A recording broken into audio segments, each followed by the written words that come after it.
नमस्कार बच्चों। आज मैं आपके सामने क्षितिज पाठ्य पुस्तक के गद्य खंड में बाल गोविंद भगत नामक पाठ बताने जा रही हूँ, जो कि राम वृक्ष बेनीपुरी द्वारा लिखा गया है। राम वृक्ष बेनीपुरी जिनको की गद्य की विविध विधाओं में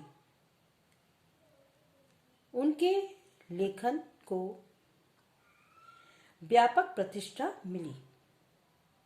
उनकी रचनाओं में स्वाधीनता की चेतना, मनुष्यत्व की चिंता और इतिहास की युगानुरूप व्याख्या है। विशिष्ट शैलीकार होने के कारण उन्हें कलम का जादूगर कहा जाता है। बाल गोविंद भगत रेखा चित्र के माध्यम से लेखक ने एक ऐसे विलक्षण चरित्र का उद्घाटन किया है जो मनुष्यता, लोक संस्कृति और सामूहिक चेतना का प्रतीक है। वेशभूषा या बाह्य अनुष्ठानों से कोई सन्यासी नहीं होता। सन्यास का आधार जीवन के मानवीय सरोकार होते हैं। बाल गोविंद भगत इसी आधार पर लेखक को सन्यासी लगते हैं। यह पाठ सामाजिक रूढ़ियों पर भी प्रहार करता है। इस रेखा चित्र की एक विशेषता यह है कि बाल गोविंद भगत के माध्यम से ग्रामीण जीवन की सजीव झांकी देखने को मिलती है। पाठ में बाल गोविंद भगत पाठ में लेखक ने बाल गोविंद भगत के बारे में बताया कि वह मंझोले कद के 60 से ऊपर के उम्र के व्यक्ति, उनका चेहरा जो था सफेद बालों से हमेशा जगमग रहता था। कपड़े बहुत कम पहनते थे, एक लंगोटी मात्र, सिर पर कबीरपंथियों की टोपी, मस्तक पर रामानंदी चंदन और गले में तुलसी की जड़ों की एक बेडोल माला।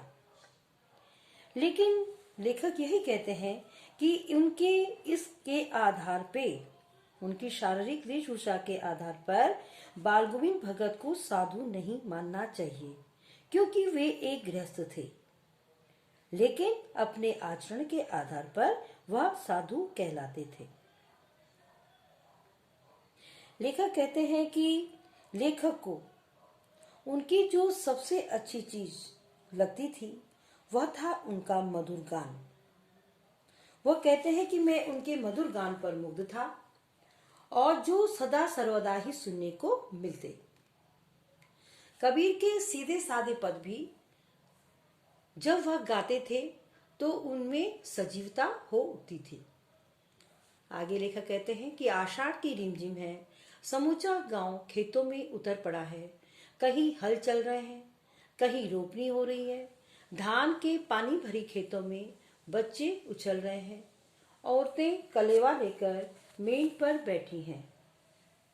आसमान बादल से घिरा, धूप का नाम नहीं, ठंडी पुरवाई चल रही।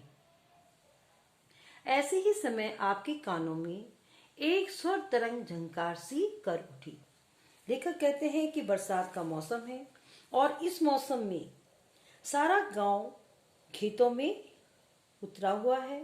कोई हल चला रहा है तो कोई रोपनी कर रहा है, और जो धान के लिए जो खेत है वो पानी से भरे हुए हैं, उसमें बच्चे उछल रहे हैं और औरतें कलेवा लेकर के मीन पर बैठी हैं और प्रकृति उनका साथ दे रही है। आसमान बादलों से घिरा हुआ है, ठंडी ठंडी पुरवाई चल रही है। लेखक कहते हैं कि ऐसे ही समय में अचानक जब कानों में एक तरंग, एक झंकार सी कर उठती है, और वह क्या होता है? बाल गोविंद भगत के गायन का स्वर। बाल गोविंद भगत क्या कर रहे हैं? वह कीचड़ में लिथड़े अपने खेत में रोपनी कर रहे हैं। जब वो खेत में रोपनी कर रहे हैं तो क्या है, पूरा जो है शरीर उनका कीचड़ से लथपथ है, और उनकी उंगली एक एक धान के पौधे को पंक्तिबद्ध खेत में बैठा रही है, और उनका कंठ एक एक शब्द को संगीत के जीने पर चढ़ाकर कुछ को ऊपर स्वर्ग की ओर भेज रहा है और कुछ को इस पृथ्वी की मिट्टी पर खड़े लोगों के कानों की ओर। लेखक के कहने का अभिप्राय यह है कि बाल गोविंद भगत के जो गायन के स्वर हैं वह क्या है, उतार और चढ़ाव पर है। मानो कि वह क्या है, जब वह अपने ऊपर की ओर स्वर खींचते हैं तो लगता है कि मानो वह जो है संगीत के जीने में चढ़ाकर कुछ लोगों को ऊपर की ओर भेज रहे हैं, और जब उतराव आता है तो मानो कि इस पृथ्वी की मिट्टी पर खड़े लोगों के कानों की ओर उन शब्दों को वो भेज रहे हैं। बच्चे क्या कर रहे हैं, खेलते हुए झूम उठते हैं। मौसम, प्रकृति बहुत अच्छी है, जो है चारों तरफ का प्राकृतिक वातावरण बहुत अच्छा है। आसमान बादलों से घिरा हुआ है, धूप नहीं है, ठंडी ठंडी हवा चल रही है, और इसमें बाल गोविंद स्वर का जो गायन है वो पूरे जो है समूचे वातावरण को अपने गायन से जो है वो बहुत ही अच्छा बना रहा है।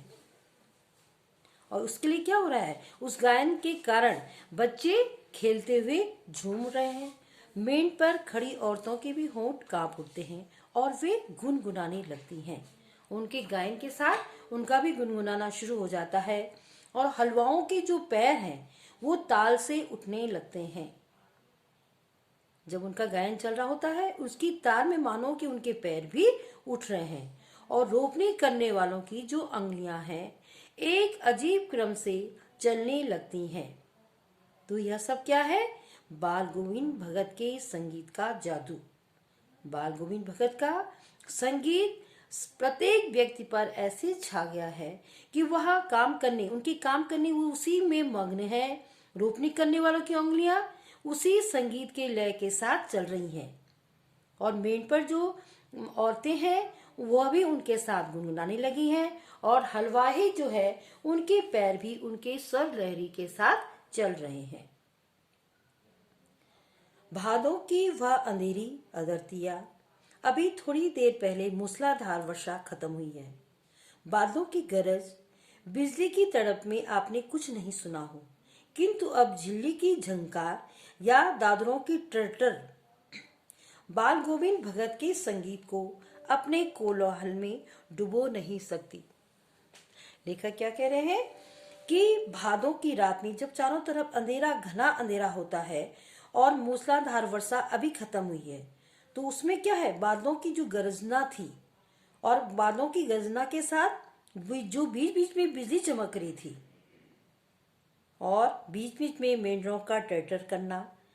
लेकिन बाल गोविंद भगत के संगीत को अपने कोलाहल में डुबो नहीं सकते। उनका संगीत, उनका जो स्वर लहरी है वह निरंतर चल रही है, क्योंकि उनकी खंजरी डिमक डिमक बज रही और वे गा रहे हैं।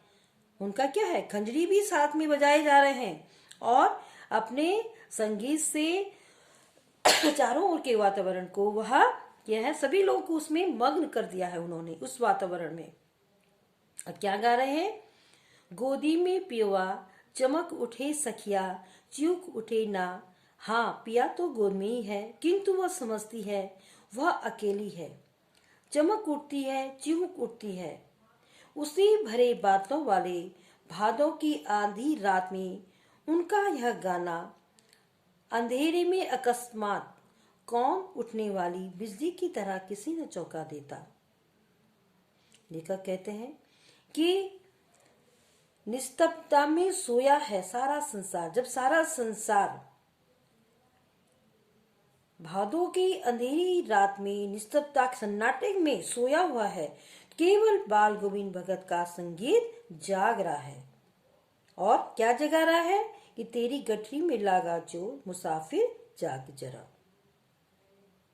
बाल गोविंद भगत का संगीत जो है सबको अपने गायन के द्वारा जो है क्या है, वह वही जाग रहा है, वही उसी की आवाज चारों ओर आ रही है। बच्चों, आज मैं अपना पैराग्राफ यहीं पे समाप्त कर रही हूँ। आगे का पैराग्राफ मैं अपने नेक्स्ट वीडियो में बताऊंगी।